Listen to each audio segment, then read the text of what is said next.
धाराशिव लोकसभा मतदारसंघाच्या महायुतीच्या उमेदवार अर्चनाताई राणादादा पाटील यांच्या प्रचाराच्या निमित्ताने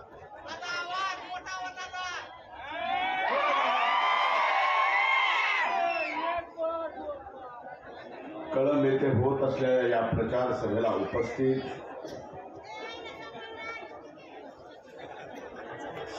सन्माननीय राणादादा पाटील,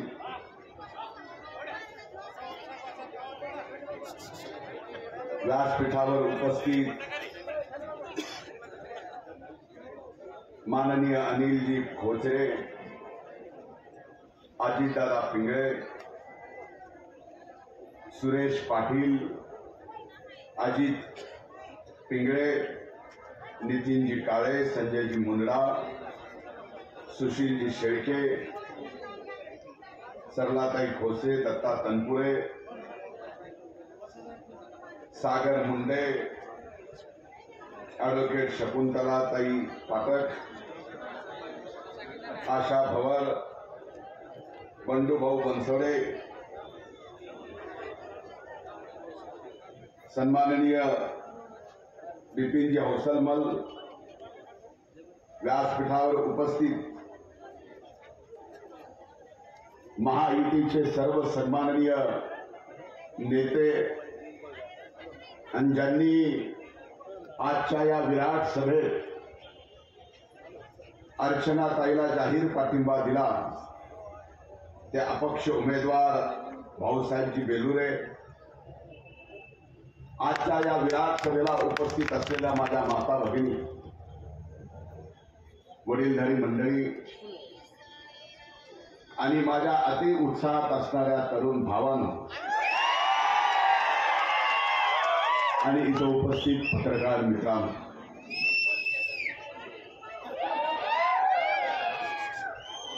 मी सर्वप्रथम अपक्ष उमेदवार भाऊसाहेब बेलुरे यांचे मनपूर्वक आभार मानतो की त्यांनी अर्चनाताईंना या ठिकाणी अपक्ष उमेदवार असून सुद्धा जाहीर पाठिंबा दिला. अशीच अक्कल अनेक जणांना जर आली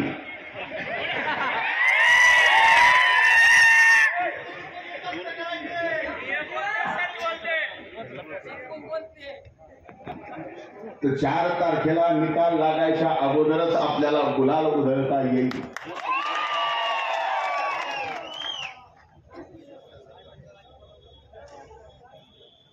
राणादादांनी एवढं सविस्तर भाषण केलंय,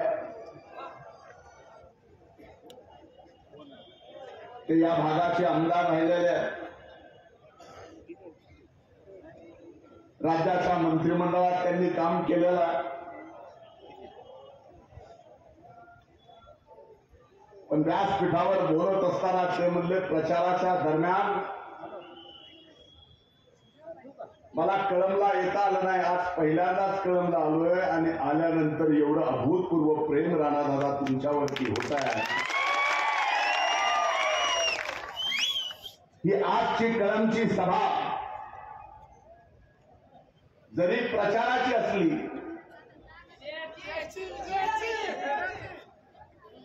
बघा माझं आजूळ किती हुशार आहे.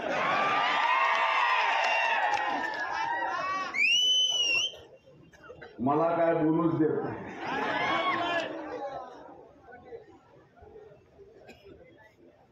ही आजची विराट सभा विजयाची सभा ठरणार हे निश्चित आहे,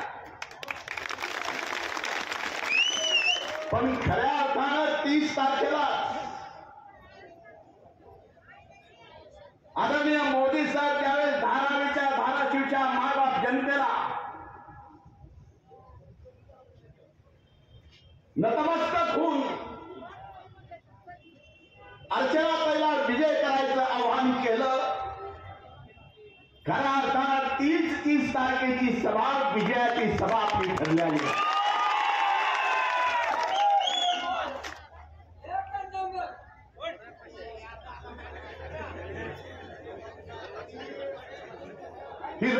सरपंचाची निवडणूक आहे. ही निवडणूक आहे ग्रामपंचायतीची नाही, नगरपंचायतीची नाही, नगरपालिकेची नाही, जिल्हा परिषदेची नाही, पंचायत समितीची नाही, महानगरपालिकेची नाही. ही निवडणूक विधानसभेची. ही लोकसभेची निवडणूक आपल्या सर्वांसाठी का महत्वाची आहे हे जरा आपण स्वतः अंतर्मुख होऊन समजून घेणं आवश्यक. गेली 10 वर्ष आदरणीय मोदी साहेब या देशाचे प्रधानमंत्री आहेत. ज्या वेळेस त्यांनी प्रधानमंत्री पदाची शपथ घेतली ते 2014चा काळ. शपथ घेतल्यानंतर जगाच्या वर्तमानपत्रात अगोदरच 8-9 महिने जगभर अशी परिस्थिती होती की येणाऱ्या काळात हा देश दिवाळखोरीत जातो का काय. पण मोदी साहेबांनी देशाची सूत्र हातात घेतली.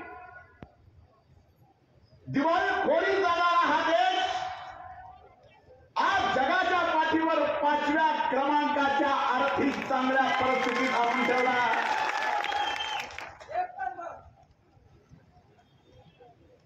आज आपली आर्थिक परिस्थिती जगातल्या पहिल्या 5 देशात चांगली आहे. हे काम अभिमानास्पद. पण या 10 वर्षामध्ये माझ्यासारख्याला या देशातला एक सामान्य नागरिक म्हणून या देशाचे प्रधानमंत्री मोदी साहेबांनी जे काम केलंय, या देशाची पद प्रतिष्ठा 10 वर्षात जगाच्या समोर एवढ्या मोठ्या उंचीवर नेली आहे. त्या गोष्टीचा मात्र मला नक्कीच अभिमान आहे. याचं कारण काय आहे की आपल्या भारताच्या विरोधात जगातल्या कुठल्याही सरकारमधल्या कुठल्याही मंत्र्यानं ब्रश शब्द जरी आपल्या भारताच्या विरोधात काढला तर त्या देशाच्या प्रधानमंत्र्याला त्याच्या मंत्र्याचा राजीनामा घ्यावा लागतो. ही ताकद भारताची मोदी साहेबांनी दिली. जर या गोष्टीचा अभिमान या भारताचा नागरिक म्हणून मला आहे तर हा अभिमान तुम्हाला आहे का नाही हे विचारायला मिळाली चालू. हा अभिमान आपल्याला टिकवायचा आहे का गमवायचा आहे. जर टिकवायचा असेल तर आपकी बार मोदी सरकार, तीसरी बार मोदी सरकार. अनेक गोष्टीवर आज इंडी नावाचे घटक पक्ष मोदी साहेबांवर टीका करतात, एनडीएवर टीका करतात. टीका काय करतात की 10 वर्षात मोदी साहेबांनी काय केलं. मी आपल्याला प्रश्न विचारतो, 10 वर्षामध्ये यापूर्वीच्या 70 वर्षात कधी झालं नाही ते या देशातल्या 80 कोटी जनतेला मोफत राशन द्यायचं काम मोदी साहेबांनी या ठिकाणी केलं.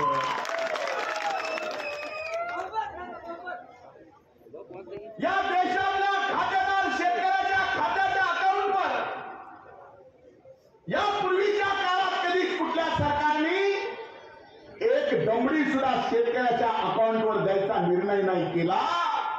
पण मोदी साहेबांनी 6,000 रुपये वर्षाला या शेतकऱ्याच्या अकाउंटवर आजपर्यंत 21 लाख कोटी रुपये दिले. आपल्यापैकी किती असे शेतकरी आहेत ज्यांना इथं 6,000 रुपये खात्यावर मिळाले. हात वर करा बरं. आता हे 6,000 तुम्हाला मिळाले आणि या 6,000सोबत महायुतीच्या सरकारने आदरणीय एकनाथराव शिंदे साहेब, आदरणीय देवेंद्र, आदरणीय दादांनी मला कृषी मंत्र्याची जबाबदारी दिली. एका शेतकऱ्याच्या पोराला कृषी मंत्र्याची जबाबदारी दिल्यानंतर मी सरकारला विनंती केली, जर मोदी साहेब 6,000 रुपये शेतकऱ्याला देतात तर आपल्या ही सरकारची जबाबदारी आपण सुद्धा त्याच्यात 6,000 वाढ करायची. आता 6 अधिक 6 12,000 आपल्याला मिळतील का नाही हात वर करा बरं. ही रक्कम काय फार मोठी नाही आहे, पण आपल्या सगळ्याला मिळाली. मला सांगा, ज्या माय मावल्या आमच्या चुलीवर स्वयंपाक करत होत्या 10 वर्षापूर्वी, आज त्या माय माऊलींना करोडो कलेक्शन या देशामध्ये देण्याचं काम मोदी साहेबांनी केलं. अरे एवढंच नाही, तर आयुष्यमान भारत नावाची एक योजना, ज्या योजनेत या देशातल्या प्रत्येक नागरिकाचा इलाज 5 लाखापर्यंत फुकट होतो, हे मोदी साहेबांनी ऐतिहासिक करून दाखवलं. आता हे सगळं केल्यानंतर एनडीवर मोदी साहेबांवर टीका काय केली जाते की एनडी आणि मोदी साहेब जातीपातीचं धर्माचं राजकारण करताय. मी आपल्याला प्रश्न विचारतो, 140 कोटी जनता या नागरिक आपल्या देशात आहे, त्यापैकी 80 कोटी लोकांना मोफत राशन दिलं जातं. मोदी साहेबांच्या सरकारने त्या 80 कोटी लोकांना मोफत राशन देताना तो कुठल्या जातीचा आहे, कुठल्या धर्माचा आहे, याचा विचार केला का? उज्ज्वलामधून कनेक्शन देताना करोडो कनेक्शन आमच्या माय माऊलीला दिले. ते कनेक्शन देताना की आमची माय माऊली कुठल्या जातीची, कुठल्या धर्माची, याचा विचार केला? अरे ज्या वेळेस महाभयंकर संकट संबंध जगावर आलं, कोविड सारखं संकट, त्या संकटात किती जण पहिल्या लाटेत गेले, किती मेले, याच्यापेक्षा पहिल्या कोविडच्या संकटाच्या काळात माणसं किती गेले याच्यापेक्षा पहिल्यात माणुसकी गेली. लॉकडाऊन लागलं, सक्का भाऊ जर मुंबईत असेल नोकरीला कामाला, तर गावाकडचा त्याचा भाऊ म्हणायचा तू तिकडच राह, इकडं काही येऊ नको. अशा काळात जग असं म्हणत होतं की या कोविडच्या महामारीमुळं या देशातले किती असे नागरिक आपले मरतील, वॅक्सिन तयार होईल का नाही होईल. पण मोदी साहेबांनी या देशातल्या प्रत्येक नागरिकाला मोफत एकदा नाही 2दा वॅक्सिन दिलं का नाही, त्यामुळे आपण जिवंत राहिलो का नाही. आता हे वॅक्सिन देताना मोदी साहेबांनी विचार केला, अरे तू फलाण्या जातीचा आहे तुला मिळणार नाही, तू फलाण्या धर्माचा आहेस तुला मिळणार नाही, असं झालं. मग जात पात धर्म हा विषय कसा आहे? म्हणूनच सबका साथ, सबका विकास, सबका प्रयास. म्हणून तिसऱ्यांदा आपल्याला मोदी साहेबांना या ठिकाणी देशाच्या प्रधानमंत्री पदावर बसवायचं आहे. पण त्याच्यापेक्षा महत्वाचं आपल्याला अर्चनाताईंना या ठिकाणाहून खासदार म्हणून मोदी साहेबांच्या पाठीमागे उभं करायचं आहे. आताची निवडणूक म्हणजे अशी आहे लोकसभेची, एकीकडे इंडी नावाचे घटक पक्ष आहेत आणि एकीकडे मोदी साहेब आहेत. आता IPLच्या टुर्नामेंट चालू आहे, क्रिकेटच्या प्रत्येक टीम मध्ये 11-11 असते. बॅटिंगला गेलेले 2 बॅट्समन, तर फिल्डर 9 असते, बॉलर आणि विकेट किपर सोडून त्याच्या सहित 11. बरोबर आहे. आता या निवडणुकीत मोदी साहेब बॅटिंगला आहेत आणि फिल्डिंगला 33 जण आहेत. 11 तरी 33 आणि 9 आहेत. 1 बॉलर नाही 2 बॉलर मिळून बॉलिंग करतात. तरी सुद्धा आपकी बार बाउंड्री के पार.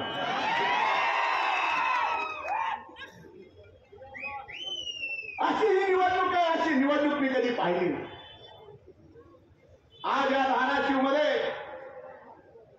या लोकसभेच्या मतदारसंघाच्या विकासाची ब्ल्यूप्रिंट जी राणादादांनी या ठिकाणी आपल्या सगळ्यांच्या समोर मांडली, त्याच्यातले अर्धे काम आपण मंजूर केले, अर्धे काम मंजूर करायचे आणि ज्यात 3.5 शक्तीपीठापैकी एक शक्तीपीठाचं स्थान तुळजापूर आई भवानी ज्याला आपण म्हणतो ते तुळजापूरचं याच धाराशिव मध्ये.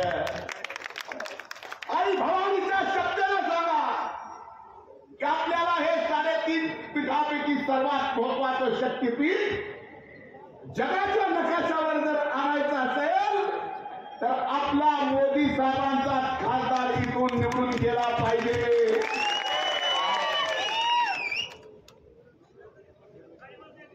नाही तर होईल काय? हे टेंबा उभा आहे, हे टेंब्याचे येणार किती आहेत?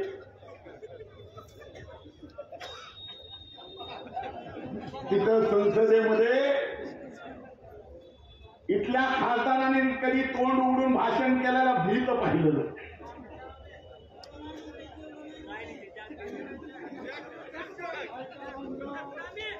त्याच्यासारखं खोटं बोलणं त्यांनीच. लोक म्हणायला लागले जेवलं नाही म्हणते.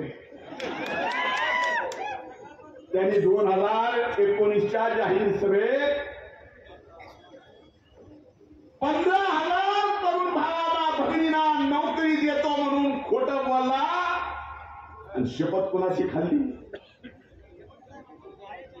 आणि एवढंच नाही, जर एवढा मोठा प्रकल्प आणून 15,000 लोकांना नोकरी नाही दिली तर मी 2024 ची निवडणूक लढवणार नाही.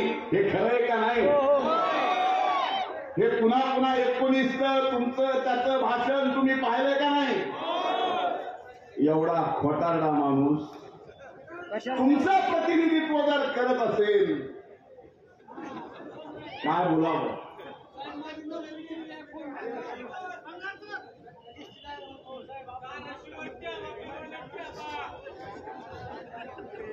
आज आपला एमआयडीसीचा प्रश्न असेल, कृष्णेकडून 21 टीएमसी पाणी आपल्याला मिळायचं असेल, एवढंच नाही तर कोल्हापूर आणि सांगलीचं पुराचं पाणी बंद पाईप मधून धाराशिवला आणायचं असेल आणि धाराशिवच्या अनेक एमआयडीसी मध्ये मोठे मोठे उद्योग आणायचे असतील तर अर्चनाताईंनाच खासदार म्हणून मोदी साहेबांच्या सोबत पाठवावं लागेल. डायरेक्ट कनेक्शन मुख्य स्रोताशी ज्यावेळेस आपला लोकप्रतिनिधी इथला जोडला जातो आणि तो कर्तबगार असतो त्यावेळेस आपल्या लोकसभा मतदारसंघाचा विकास झाल्याशिवाय राहत नाही. हा इतिहास सांगतोय. माझ्या अगोदरच्या काही वक्त्यांनी सांगितलं राणा तरी एखादं काम सांगितल्यावर चारी बाजू बघतायत, पण एकदा का अर्चनाताईला काम पटलं की ते पूर्ण केल्याशिवाय स्पष्ट बसत नाही. असा खासदार आपल्याला या ठिकाणी मिळतो. हे सगळं होत असताना दादा आमच्या आजोळावरही लक्ष द्या, म्हणजे या कळंब तालुक्यावरही लक्ष द्या. आज या ठिकाणी मला कळलं एक असताना म्हणले 30 तारखेला मोदी साहेबांची सभा झाली, धाराशिव मध्ये वातावरण बिघडले, सगळेच घरात म्हणाले. आज धाराशिवला उभाटाची उभाट्या सभा झाली.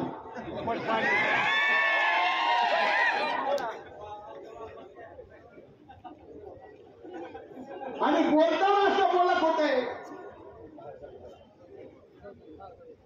त्यांच्यासोबत 2.5 वर्ष मी मंत्रिमंडळात होतो. एक भारी किस्सा आहे. लॉकडाऊनचा काळ होता.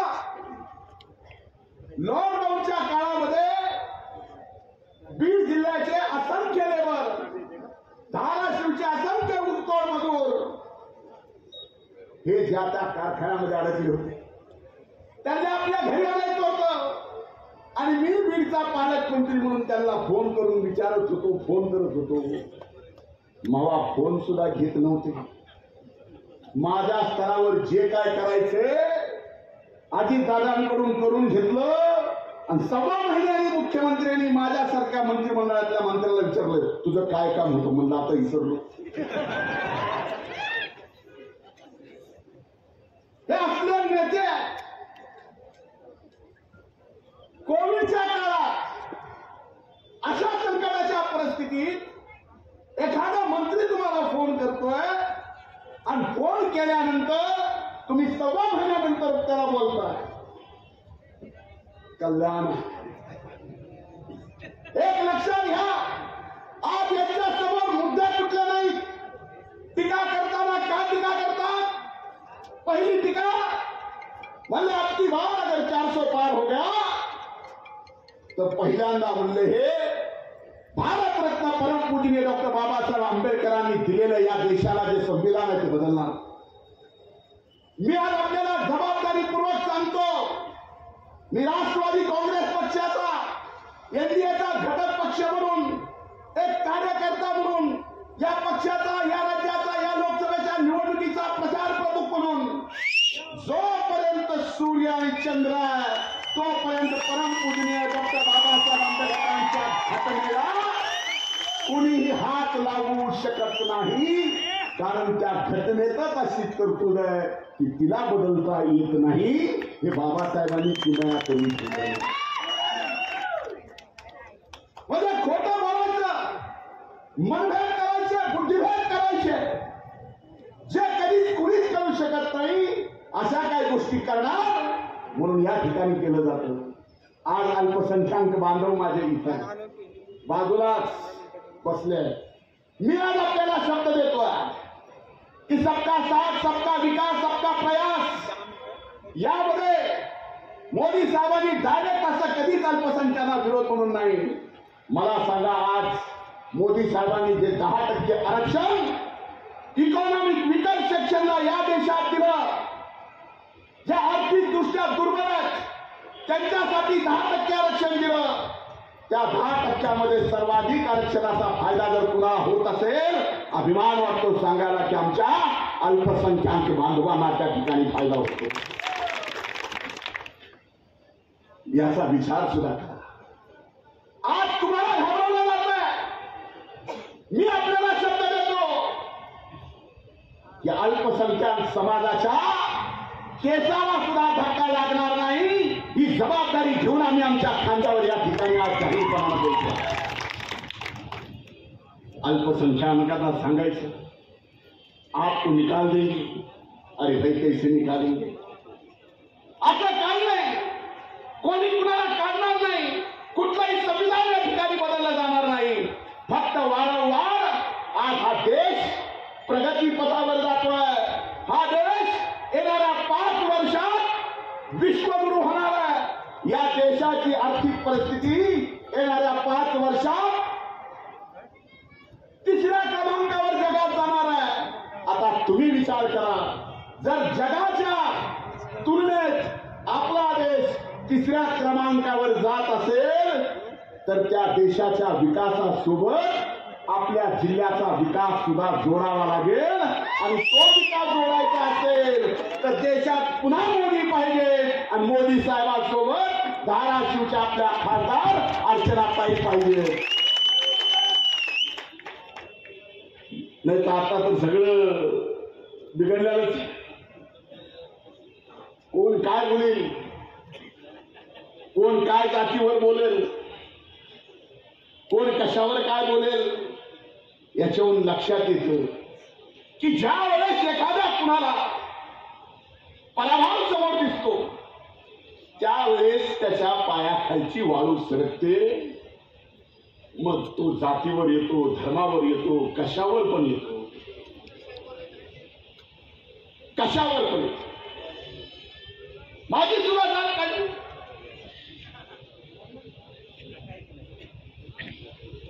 मी भाजपामध्ये कधीच कुणावर वैयक्तिक टीका केली नाही. मराठवाड्याची लेख म्हणून जर मी बारामती लोकसभा मतदारसंघात मराठवाड्याच्या जन्म घेतलेल्या त्या लेखेची बाजू घेतली असेल आणि ती बाजू घेतल्यामुळं मी खालच्या जातीचा होत असेल तर हा तुमचा अपमान आहे, त्या मराठवाड्याचा अपमान आहे का नाही?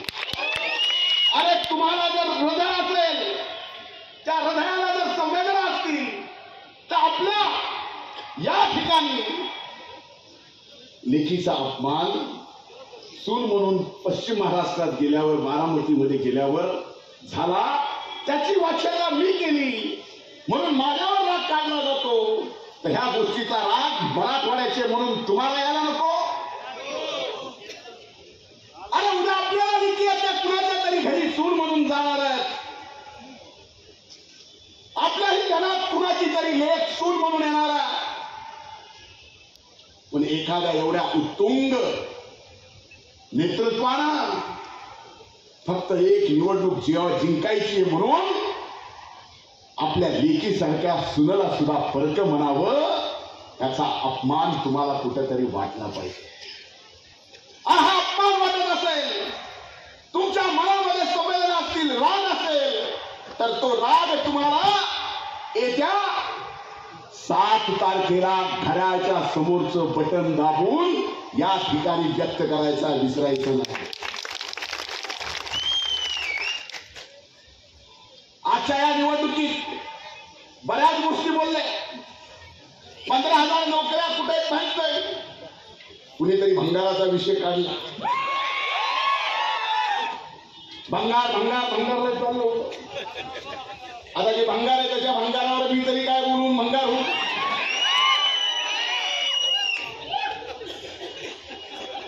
जो खुद भंगार है, जो भंगार खाता है, उसके खिलाफ मैं बोल के मैं क्या को अपनी जुबान भी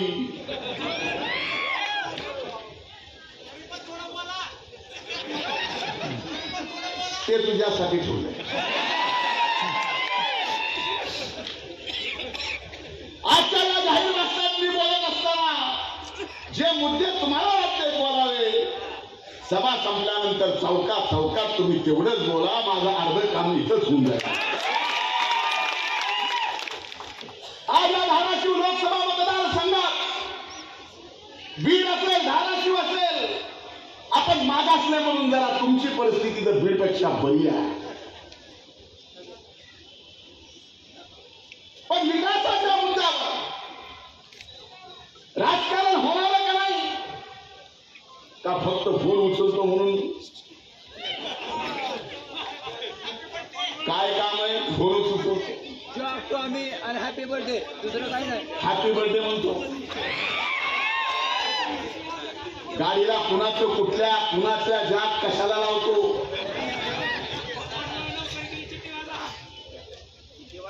आणि अशा सगळ्या परिस्थितीमध्ये विकास करा बाजूला.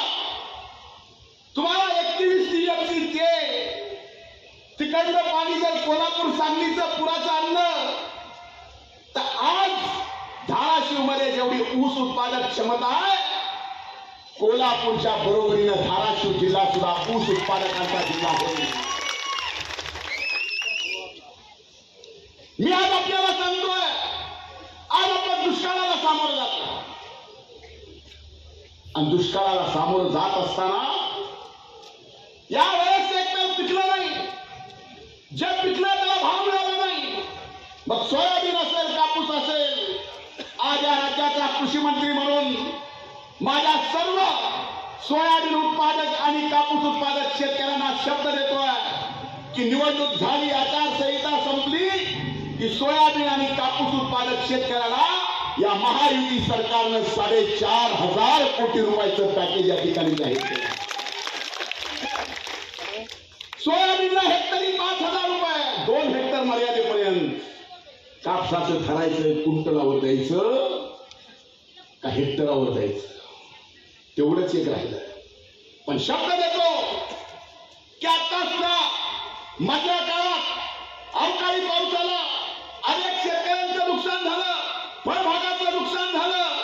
याचं सुद्धा मदत, याचं सुद्धा अनुदान हे महायुतीचं सरकार NDRF आणि SDRFच्या नियमाने तुमच्या खात्यावर डायरेक्ट पाठवल्याशिवाय राहणार नाही, हा शब्द मी या निमित्तानं आपल्याला देतो.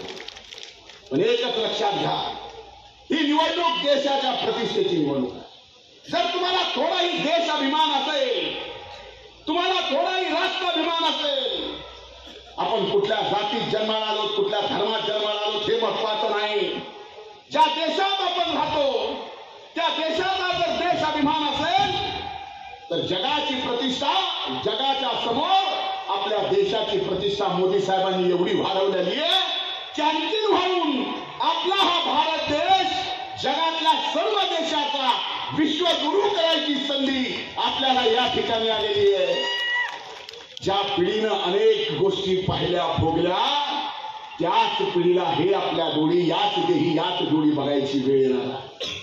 आणि हा देश अभिमानासाठी, राष्ट्र अभिमानासाठी ही निवडणूक महत्वाची आहे. म्हणूनच आपकी बार, तीसरी बार, आपकी बार. खूप खूप धन्यवाद. जय हिंद. जय